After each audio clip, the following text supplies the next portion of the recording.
हर हर महादेव। जो व्यक्ति परिस्थितियों से हार नहीं मानता वही जीवन में बड़ी सफलता प्राप्त करता है। संघर्ष जितना बड़ा होता है सफलता भी उतनी ही शानदार होती है। महादेव पर विश्वास रखिए। आपके जीवन में आने वाला हर परिवर्तन किसी बड़े उद्देश्य के लिए होता है। वीडियो को लाइक कीजिए, शेयर कीजिए, चैनल को सब्सक्राइब कीजिए और कमेंट करके अपनी कुल देवता का नाम अवश्य लिखिए। आज का यह ज्योतिषीय वीडियो मेष राशि वालों के लिए बहुत ही महत्वपूर्ण रहने वाला है। हम बात करेंगे जुलाई 2026 के पूरे महीने की। इस महीने ग्रहों का गोचर आपके लिए क्या संकेत दे रहा है, स्वास्थ्य कैसा रहेगा, पढ़ाई कैसी रहेगी, प्रेम संबंधों में क्या स्थिति रहेगी, वैवाहिक जीवन, करियर, व्यवसाय, धन, भाग्य और पारिवारिक जीवन में क्या परिवर्तन देखने को मिल सकते हैं। इन सभी विषयों पर विस्तार से चर्चा करेंगे। यह भविष्य फल आपकी जन्म राशि अर्थात चंद्र राशि पर आधारित है। वीडियो के अंत में कुछ ऐसे उपाय भी बताए जाएंगे जिन्हें अपनाकर आप ग्रहों के शुभ फल और अधिक प्राप्त कर सकते हैं। अब ग्रह स्थिति को समझते हैं। मेष राशि के स्वामी मंगल ग्रह हैं और इस समय मंगल आपके द्वितीय भाव में विराजमान है। सूर्य तृतीय भाव में है, गुरु, बुध और शुक्र चतुर्थ भाव में स्थित हैं। केतु पंचम भाव में है, राहु एकादश भाव में है और शनि आपके द्वादश भाव में स्थित होकर 7.5 का पहला चरण चला रहे हैं। 27 जुलाई से शनि वक्री भी होने वाला है, इसलिए यह महीना कई महत्वपूर्ण अनुभव लेकर आने वाला है। सबसे पहले स्वास्थ्य की बात करते हैं। स्वास्थ्य के मामले में कोई बहुत बड़ी समस्या दिखाई नहीं देती, लेकिन कुछ बातों का विशेष ध्यान रखना होगा। शनि आपके द्वादश भाव में बैठे हैं और उनकी दृष्टि कई महत्वपूर्ण स्थानों पर पड़ रही है, इसलिए पैरों में सूजन, टखनों में दर्द, अधिक थकान महसूस होना या लंबे समय तक खड़े रहने के कारण परेशानी होना जैसी स्थितियां कुछ लोगों को अनुभव हो सकती हैं।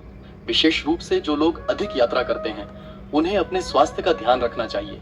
समय पर आराम करना और शरीर को आवश्यकता अनुसार विश्राम देना जरूरी रहेगा। इसके साथ ही शनि की दृष्टि द्वितीय भाव पर पड़ने के कारण गले, दांतों और सर्दी जुकाम से जुड़ी छोटी मोटी परेशानियां भी देखने को मिल सकती हैं। जल्दी संक्रमण होना, गले में खराश होना, एलर्जी की समस्या होना या दांतों में संवेदनशीलता महसूस होना जैसी स्थितियां कुछ लोगों को परेशान कर सकती हैं। हालांकि यह कोई बड़ी समस्या नहीं है, लेकिन लापरवाही करना भी उचित नहीं होगा। मानसिक रूप से भी कभी कभी थकान महसूस हो सकती है, क्योंकि 7.5 का पहला चरण चल रहा है।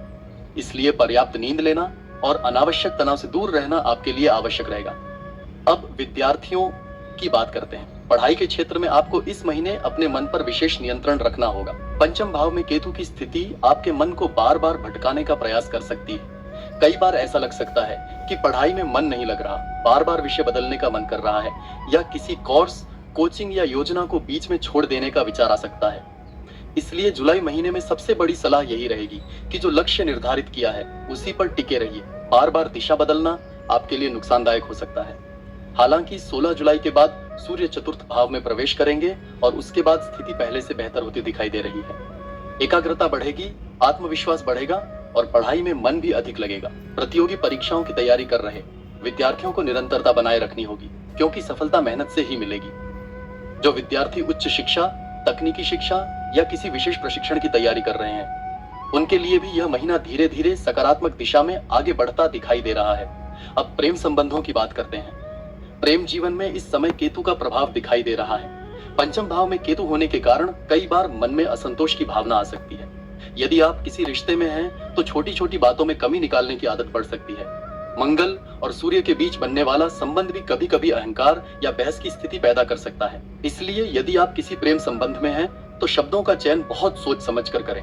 बिना कारण बहस करने से बचें और साथी की भावनाओं को समझने का प्रयास करें। 16 जुलाई के बाद स्थिति पहले की तुलना में बेहतर होने लगेगी। बातचीत में सुधार आएगा और रिश्तों में स्थिरता बढ़ेगी। यदि पिछले कुछ समय से कोई गलत फहमी चल रही है तो उसे दूर करने का अवसर भी प्राप्त हो सकता है। केतु पंचम भाव में होने के कारण कुछ लोगों को ऐसा महसूस हो सकता है कि प्रेम संबंधों में पहले जैसा उत्साह नहीं रहा, लेकिन इसका अर्थ यह नहीं है कि रिश्ता समाप्त हो रहा है। यह केवल मानसिक स्तर पर अस्थायी दूरी का संकेत हो सकता है। इसलिए किसी भी निर्णय में जल्दबाजी नहीं करनी चाहिए। जो लोग अभी तक सिंगल हैं उनके लिए यह महीना सामान्य रहेगा। नए संबंध बनने की संभावना तो रहेगी, लेकिन बहुत अधिक तेजी से आगे बढ़ने के बजाय धीरे धीरे एक दूसरे को समझना अधिक लाभकारी रहेगा। अब गृहिणियों की बात करें तो जुलाई का महीना गृहिणियों के लिए भी कई महत्वपूर्ण अनुभव लेकर आने वाला है। घर परिवार की जिम्मेदारियां पहले की तरह बनी रहेंगी, लेकिन इस समय आप घर की व्यवस्था को और बेहतर बनाने का प्रयास कर सकती हैं। गुरु, बुध और शुक्र का चतुर्थ भाव में होना घर के वातावरण को सकारात्मक बनाने का संकेत दे रहा है। घर में सुख सुविधाओं से जुड़ा कोई नया सामान आ सकता है। घर की सजावट, मरम्मत या किसी घरेलू योजना पर भी काम शुरू हो सकता है। जो महिलाएं परिवार के किसी सदस्य को लेकर चिंतित थीं, उन्हें धीरे धीरे राहत मिलने की संभावना है। बच्चों की पढ़ाई, परिवार की उन्नति और घरेलू कार्यों में भी संतोषजनक परिणाम देखने को मिल सकते हैं। धार्मिक कार्यों में रुचि बढ़ सकती है। पूजा पाठ, भजन, मंदिर दर्शन या आध्यात्मिक गतिविधियों में मन अधिक लग सकता है। मानसिक रूप से भी आप पहले की तुलना में अधिक मजबूत महसूस करेंगी। हालांकि कभी कभी घर के किसी सदस्य की बातों से मन दुखी हो सकता है, लेकिन ऐसे समय में धैर्य बनाए रखना ही सबसे अच्छा उपाय रहेगा। अब बात करते हैं आपके वैवाहिक जीवन की। जुलाई महीने में आपकी मैरिड लाइफ कैसी रहने वाली है, यह जान लेते हैं। सप्तम भाव वैवाहिक जीवन का भाव माना जाता है और सप्तम भाव के स्वामी शुक्र ग्रह हैं। शुक्र इस समय चतुर्थ भाव में स्थित है और 5 जुलाई के बाद पंचम भाव में प्रवेश करेगा। यह स्थिति वैवाहिक जीवन के लिए काफी शुभ मानी जाती है। 5 जुलाई के बाद पति पत्नी के बीच आपसी समझ पहले से बेहतर होगी। रिश्ते में मधुरता बढ़ेगी और जो छोटी मोटी गलतफहमियां चल रही थी, उनमें भी सुधार देखने को मिल सकता है। यदि पिछले कुछ समय से किसी बात को लेकर तनाव था, तो उसे दूर करने का अवसर मिलेगा। साथ में घूमने फिरने की योजना बन सकती है। परिवार के साथ समय बिताने का मौका मिलेगा और रिश्तों में भावनात्मक जुड़ाव बढ़ेगा। शुक्र का पंचम भाव में आना और मंगल की दृष्टि का प्रभाव वैवाहिक जीवन में आकर्षण और प्रेम को बढ़ाने वाला माना जाता है। इसलिए 5 जुलाई के बाद का समय मैरिड लाइफ के लिए और भी बेहतर दिखाई दे रहा है। यदि आप जीवन साथी के साथ कोई नई योजना बनाना चाहते हैं, कहीं यात्रा करना चाहते हैं या परिवार से जुड़ा कोई महत्वपूर्ण निर्णय लेना चाहते हैं, तो समय आपके पक्ष में दिखाई देता है। अब बात करते हैं संतान पक्ष की। संतान से संबंधित मामलों में यह समय आपके लिए काफी सकारात्मक दिखाई दे रहा है। पंचम भाव में केतु अवश्य स्थित है, लेकिन भाग्य भाव के स्वामी बृहस्पति की शुभ स्थिति कई मामलों में राहत देने का कार्य करेगी।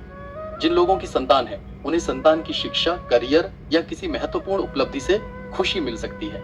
यदि पिछले कुछ समय से संतान को लेकर कोई चिंता चल रही थी, तो उसमें धीरे धीरे सुधार दिखाई देगा। संतान के व्यवहार में सकारात्मक परिवर्तन देखने को मिल सकता है और परिवार में खुशियों का वातावरण बनेगा। जो दंपति संतान प्राप्ति की इच्छा रखते हैं, उनके लिए भी ग्रह स्थिति पहले की तुलना में बेहतर दिखाई दे रही है। हालांकि धैर्य बनाए रखना आवश्यक रहेगा और किसी भी बात को लेकर अनावश्यक चिंता करने से बचना होगा। अब बात करते हैं भाग्य की। यह सबसे महत्वपूर्ण विषयों में से एक है, क्योंकि जब भाग्य साथ देता है तो कई कार्य स्वतः सरल होने लगते हैं।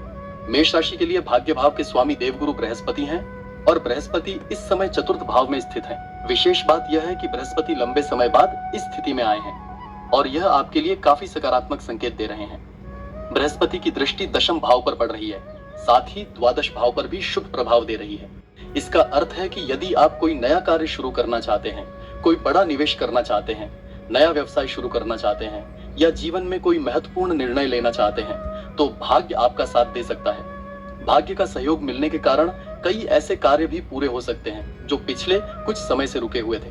धार्मिक कार्य, मांगलिक कार्य, घर परिवार से जुड़े शुभ कार्य और जीवन में नई शुरुआत के योग भी बनते दिखाई दे रहे हैं। कुल मिलाकर जुलाई महीने में आपका भाग्य काफी मजबूत दिखाई दे रहा है। अब करियर और नौकरी की बात करते हैं। करियर के स्वामी शनि ग्रह हैं और शनि इस समय द्वादश भाव में स्थित हैं। साढ़े साती का पहला चरण भी चल रहा है, इसलिए जिम्मेदारियां बढ़ना स्वाभाविक है। हालांकि जिम्मेदारियों के साथ साथ प्रगति के अवसर भी दिखाई दे रहे हैं। बृहस्पति की शुभ दृष्टि दशम भाव पर पड़ रही है, जिससे कार्यक्षेत्र में नए अवसर प्राप्त हो सकते हैं। यदि आप नौकरी कर रहे हैं तो आपको कोई नई जिम्मेदारी मिल सकती है, प्रोफाइल में बदलाव हो सकता है या कार्य का दायरा बढ़ सकता है। जो लोग लंबे समय से प्रमोशन की प्रतीक्षा कर रहे हैं, उनके लिए भी ग्रह स्थिति सकारात्मक संकेत दे रही है। राहु एकादश भाव में स्थित है, इसलिए आय में वृद्धि और बड़े लोगों से संपर्क बनने के योग भी दिखाई दे रहे हैं। यदि पिछले कुछ महीनों में प्रमोशन नहीं मिला है, तो आने वाले समय में उसके अवसर बन सकते हैं। नौकरी की तलाश कर रहे लोगों के लिए भी यह समय अनुकूल दिखाई दे रहा है। नौकरी मिलने की संभावनाएं मजबूत हैं, लेकिन उसके साथ जिम्मेदारियां भी बढ़ेंगी। जो लोग विदेश में नौकरी कर रहे हैं या विदेश जाने का प्रयास कर रहे हैं, उनके लिए यह समय विशेष रूप से शुभ दिखाई देता है। बृहस्पति की दृष्टि द्वादश भाव पर पड़ने के कारण विदेश से जुड़े कार्यों में प्रगति देखने को मिल सकती है। विदेश यात्रा, विदेशी कंपनी में अवसर या विदेश से लाभ मिलने के योग बन रहे हैं। अब व्यवसाय की बात करते हैं। व्यापार करने वाले लोगों के लिए जुलाई का महीना काफी अच्छा दिखाई देता है। बुध का प्रभाव व्यापारिक निर्णयों को मजबूत करेगा। 7 जुलाई के बाद कुछ नए अवसर सामने आ सकते हैं। यदि आप व्यापार में विस्तार करना चाहते हैं, कोई नई योजना शुरू करना चाहते हैं या नए ग्राहकों तक पहुंचना चाहते हैं, तो समय अनुकूल दिखाई देता है। व्यापार में नई रणनीति बनाना, मार्केटिंग पर ध्यान देना और नए क्षेत्रों में विस्तार करना लाभदायक सिद्ध हो सकता है। कुल मिलाकर व्यवसाय में वृद्धि और प्रगति के अच्छे संकेत दिखाई दे रहे हैं। अब बात करते हैं आपके व्यक्तिगत विकास की। जुलाई का महीना आपके अंदर एक नया आत्मविश्वास जगाने का कार्य कर सकता है। साढ़े साथी का प्रभाव आपको जीवन की वास्तविकताओं को समझा रहा है और आने वाले समय में यही अनुभव आपकी सबसे बड़ी ताकत बनने वाले हैं। कई बार ऐसा लगेगा कि परिस्थितियां आपको चुनौती दे रही हैं, लेकिन वास्तव में यही परिस्थितियां आपको पहले से अधिक मजबूत बना रही हैं। इस समय आप अपने व्यक्तित्व में बदलाव महसूस कर सकते हैं। सोचने का तरीका बदलेगा, निर्णय लेने की क्षमता बढ़ेगी और जीवन के प्रति आपका नजरिया पहले से अधिक परिपक्व होगा। जो लोग नई स्किल सीखना चाहते हैं, कोई नया कोर्स करना चाहते हैं या अपने कार्यक्षेत्र में खुद को बेहतर बनाना चाहते हैं, उनके लिए समय अच्छा दिखाई दे रहा है। यह समय आपको सिखाएगा कि केवल मेहनत ही नहीं, बल्कि सही दिशा में किया गया प्रयास भी कितना महत्वपूर्ण होता है। इसके साथ साथ एक और महत्वपूर्ण बात दिखाई देती है कि आप अपने जीवन में कुछ बड़ा करने के बारे में गंभीरता से विचार कर सकते हैं। कई लोग अपने पुराने लक्ष्य बदल सकते हैं, नई योजनाएं बना सकते हैं या अपने जीवन को नई दिशा देने का प्रयास कर सकते हैं। यदि आप अपने लक्ष्य पर लगातार बने रहते हैं तो आने वाले महीनों में इसका सकारात्मक परिणाम अवश्य देखने को मिलेगा। इसलिए स्वयं पर विश्वास बनाए रखें और किसी भी परिस्थिति में अपने मनोबल को कमजोर न होने दें। अब बात करते हैं मान सम्मान और सामाजिक प्रतिष्ठा की। जुलाई महीने में इस क्षेत्र में भी अच्छे संकेत दिखाई दे रहे हैं। बृहस्पति की शुभ दृष्टि और राहु का लाभ भाव में स्थित होना आपको नए लोगों से जोड़ सकता है। समाज में आपकी पहचान बढ़ सकती है, लोग आपकी बातों को महत्व दे सकते हैं और कार्यक्षेत्र में भी आपकी छवि मजबूत हो सकती है। यदि आप किसी संगठन, सामाजिक कार्य, व्यापारिक समूह या किसी सार्वजनिक क्षेत्र से जुड़े हुए हैं तो वहां आपकी प्रतिष्ठा में वृद्धि देखने को मिल सकती है। कई लोगों को अपने कार्यों के लिए सराहना प्राप्त हो सकती है। लंबे समय से की गई मेहनत का परिणाम लोगों की प्रशंसा के रूप में सामने आ सकता है। वरिष्ठ अधिकारियों, परिवार के बड़े सदस्यों और प्रभावशाली लोगों का सहयोग भी मिलने की संभावना दिखाई दे रही है। यदि आप किसी महत्वपूर्ण पद, जिम्मेदारी या नेतृत्व से जुड़े कार्य में हैं तो आपकी जिम्मेदारियां बढ़ सकती हैं, लेकिन साथ ही आपका सम्मान भी बढ़ेगा। अब उपायों की बात करते हैं। प्रतिदिन हनुमान चालीसा का पाठ करें। प्रतिदिन प्रातःकाल उगते हुए सूर्य को जल अर्पित करें और यथासंभव गौ सेवा करें। कैसी लगी आपको यह भविष्यवाणी? वीडियो को लाइक कीजिए, शेयर कीजिए, चैनल को सब्सक्राइब कीजिए और कमेंट करके अपनी कुलदेवी या कुलदेवता का नाम अवश्य लिखिए। हर हर महादेव।